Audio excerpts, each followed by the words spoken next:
ബീഹാറിൽ മിഥിലയിൽ സീതാദേവി ക്ഷേത്രം ഒരുങ്ങുന്നു.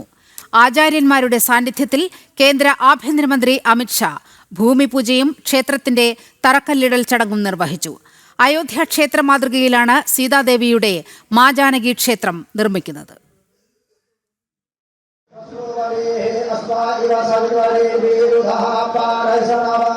കാശി ഉൾപ്പെടെ രാജ്യത്തിന്റെ വിവിധ പുണ്യകേന്ദ്രങ്ങളിൽ നിന്നുള്ള ആചാര്യന്മാരുടെ സാന്നിധ്യത്തിൽ പ്രത്യേക പൂജകളോടെ സീതാദേവിയുടെ ജന്മഭൂമിയിൽ മാ ജാനകി ക്ഷേത്രത്തിന്റെ ഭൂമിപൂജയും തറക്കല്ലിടൽ ചടങ്ങും കേന്ദ്ര ആഭ്യന്തരമന്ത്രി അമിത്ഷാ നിർവഹിച്ചു. അയോധ്യയിലെ രാമക്ഷേത്രത്തിന്റെ മാതൃകയിലാണ് ബീഹാറിൽ മിഥിലയിൽ സീതാമർഹിയിലെ പുനൗരാധാമിലുള്ള ജാനകി ക്ഷേത്രം പണിതുയർത്തുന്നത്.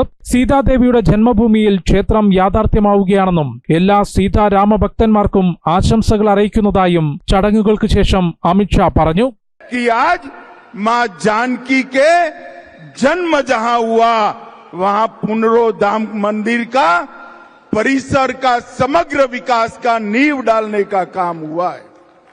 भाइयों बहनों, आज मैं इसी मंच पर से देश भर में माता जानकी और प्रभु श्री राम की अनन्य भक्ति में लीन करोड़ों भक्तों को भी हृदय से बहुत बहुत शुभकामनाएं देना चाहता हूं. 882 കോടി രൂപ ചെലവിൽ 67 ഏക്കറിലാണ് മാ ജാനകി ക്ഷേത്ര സമുച്ചയം നിർമ്മിക്കുന്നത്. ശ്രീ ജാനകി ജന്മഭൂമി പുനൗരാധാം മന്ദിർ ന്യാസ് സമിതി എന്ന പേരിൽ 9-അംഗ ട്രസ്റ്റിന്റെ മേൽനോട്ടത്തിലാണ് ക്ഷേത്ര നിർമ്മാണം.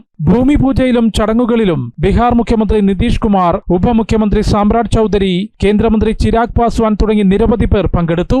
ജനം, ഡൽഹി.